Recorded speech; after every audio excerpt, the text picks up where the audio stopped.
so I'm on the phone with Patrick Dechant. He's another musician that reached out about the current interview series. So I'm go ahead and give him the chance to introduce himself. Yeah, thanks, Alexander. My name is Patrick Dechant. I've been playing the guitar and other instruments for about 33 years.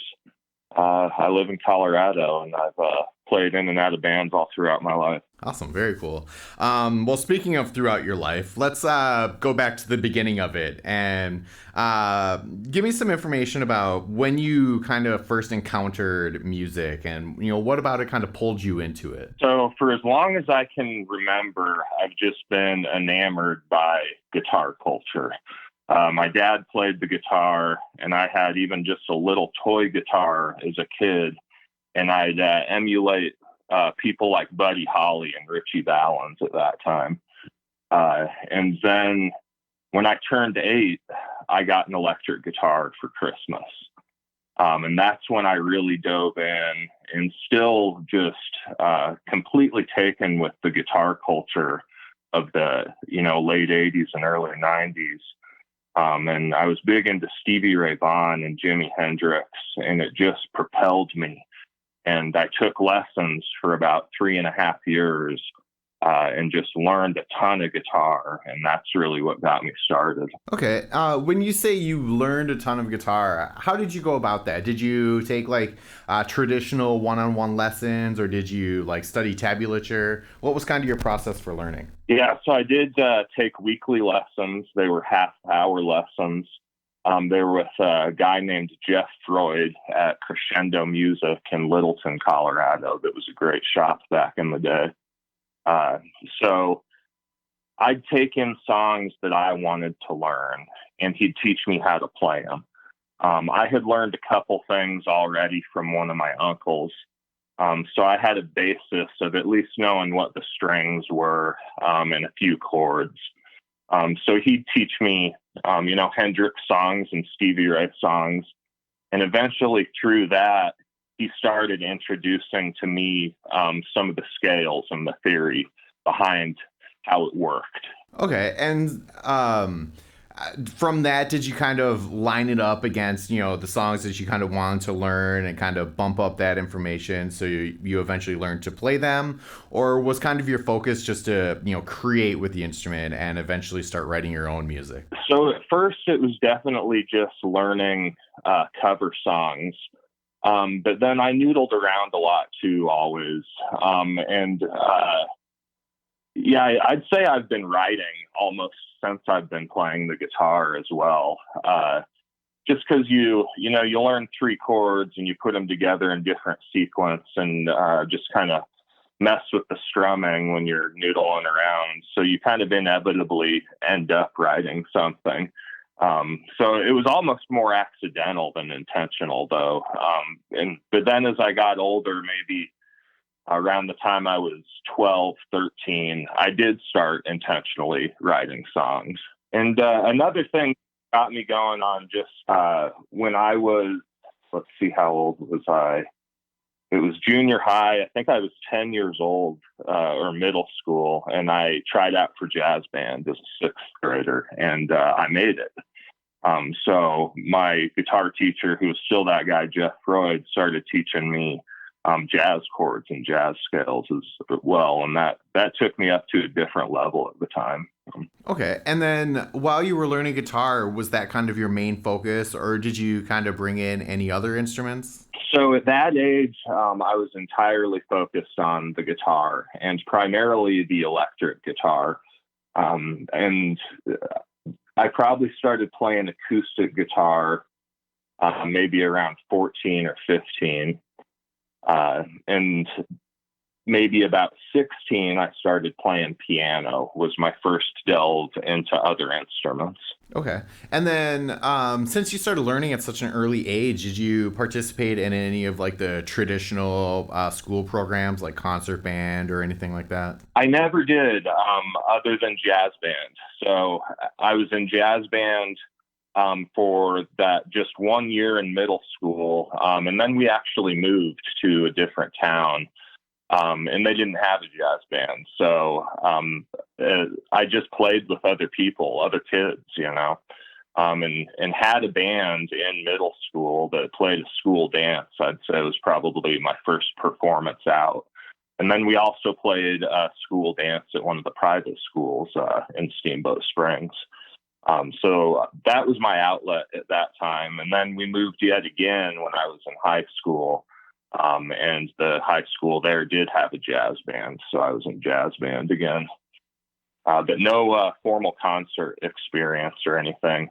And I never really learned how to read music at a young age. I relied entirely on tablature Okay. and just my ear.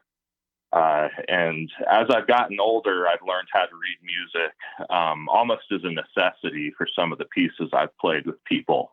But I still can't sight read like some musicians can. Okay, and so you mentioned that you started forming bands at a pretty early age.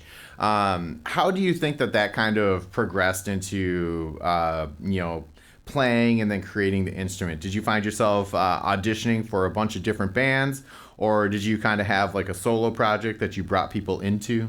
It was always starting a band when I was younger, just finding the other musicians at school and saying, hey, do you want to get together and jam at first, and see if you guys all click. And then, there's not that many musicians around when you're growing up in small town Colorado. So really there's only a handful of you to choose from. And because there's so few of you, you kind of hang together anyway because you have common interests. So it kind of forms more organically, I'd say, or it did for me at least, just because of the lack of musicians to choose from. But still played with a number of quality musicians in those small towns growing up. Okay, well, so tell me about, what the process was like coming out of that. At some point, I assume you decided that you wanted to make music more of a pivotal role in your life. How did you kind of get past that bump where, there wasn't a lot of musicians around for you to kind of want to lean into more of like a professional attitude towards it? Yeah, so part of it was moving to the city, moving to Denver after high school. And putting ads out on Craigslist then to try to form bands. But I was still definitely trying to form the band more than audition for them. And I'd have people come audition for me. That's ended up how I met a couple of my real good musician friends. But yeah, just forming bands through trying to meet people on Craigslist, in the early 2000s. And it works pretty well back then. It's kind of it's gotten harder on Craigslist, in my opinion, these days. Sure, sure. Yeah, there's a bunch of other social platforms to reach out to people on now. Yeah. Okay, so once you did kind of find yourself in an environment where there was more musicians around, did that kind of get you to where you are now, or did you go through like a series of other projects to kind of figure out what exactly you wanted? I jumped around a lot. Um, so since I was forming my own bands, I had control over what genre we were playing. And I jump around a lot listening in my own regard. So I stuck with bands for maybe 3 to 5 years. First I was doing kind of alternative rock, and then I very intentionally wanted to do metal for a long time, and then went back to kind of hard rock, and then a buddy of mine wanted to form a rockabilly band, and this has brought me up to like the past 10 years of my life is kind of rockabilly and country. I've always listened to rockabilly. I mentioned Buddy Holly at a young age, and just really like Reverend Horton Heat and stuff like that. Have for 20 years. So I was always kind of peripherally interested in it. And then a buddy of mine wanted to start a rockabilly band. So we auditioned a couple stand-up bass players for that and stuff, and got it going. And that really kicked off. That's all I've been doing for 10 years. And started playing pedal steel, lap steel. I play dobro now. So yeah, that's really kind of how it evolved. And I still listen to everything, but I really love playing more country these days, because you can get people out to shows. It's more danceable than, my metal days and hard rock days. So it's pretty fun.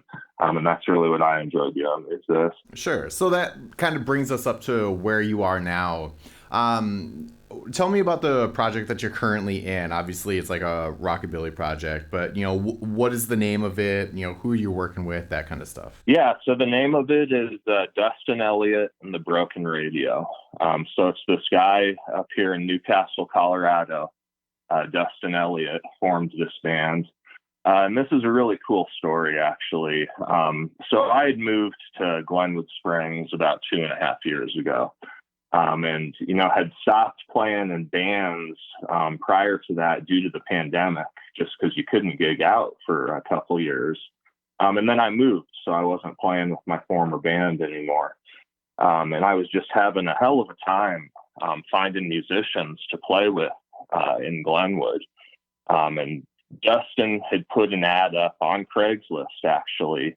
He was looking for a drummer, and he listed his influences. And it was like Hank 3, Wayne Hancock, Paul Coffin, or something like that, Charlie Crockett.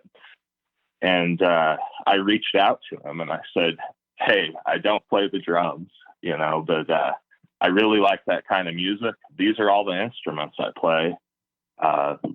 Let me know if you're interested." And he contacted me, and we met up at lunch one Friday.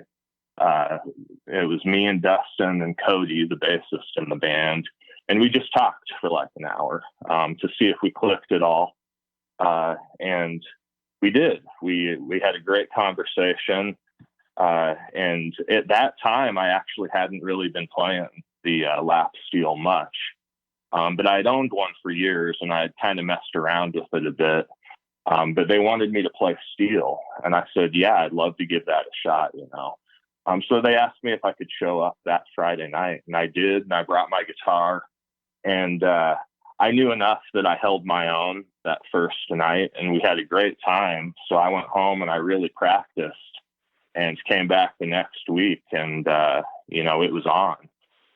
So that was kind of the cool story of how I met these guys. And I've been playing with them for about 8 or 9 months now. And we have 6 members in the band. Sometimes we have a 7th, a fiddle player.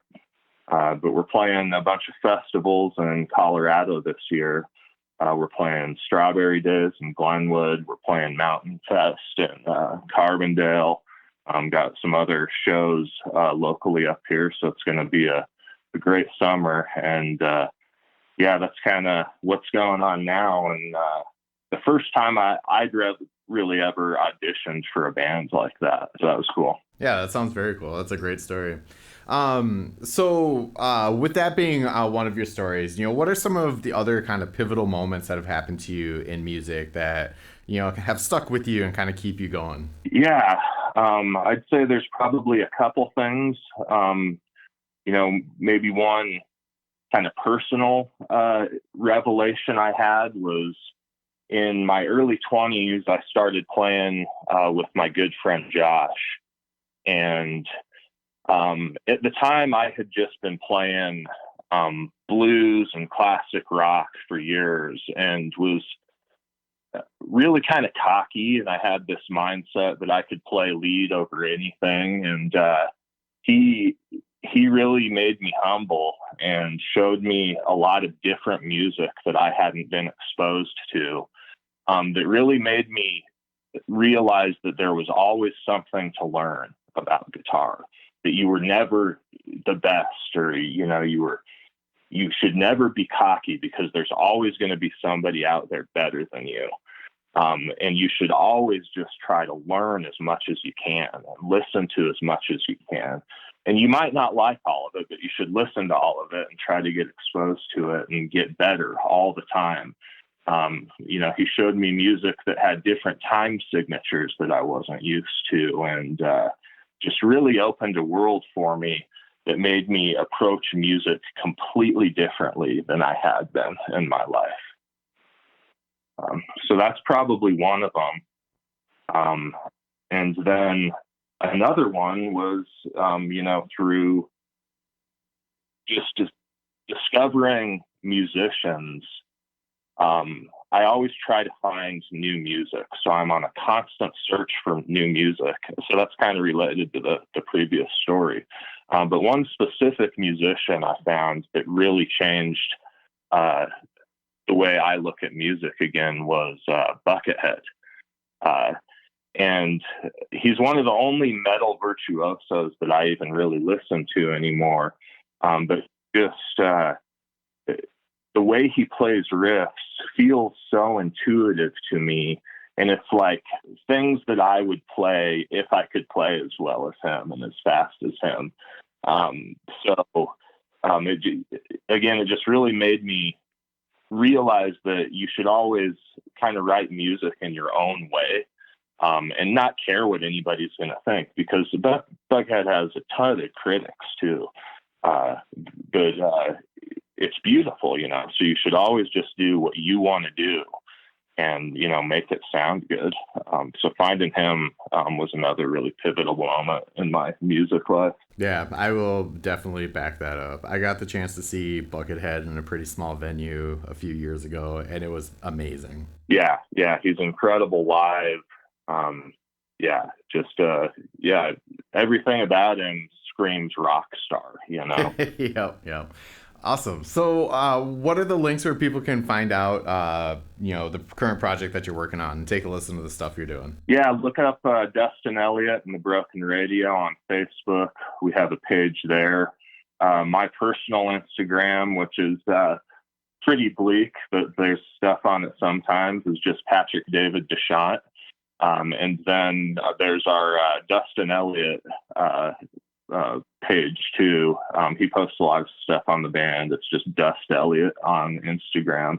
So look those up. Like I said, we have a bunch of shows coming up this summer. We're playing May 27th at the Hogback Pizza in Newcastle, kind of kicks off our summer. Then we're playing Strawberry Days in June. So look for us on Instagram and Facebook. So I always like to give the person I'm interviewing the opportunity to put out their last word. So just a message you want to throw out there that you feel you resonate with. Just musicians should always remember to stay open-minded. Never discount any style of music, because you may surprise yourself. You may not like something one day, and then your tastes will change and you will like it. So always give everything a chance. Always give musicians a chance.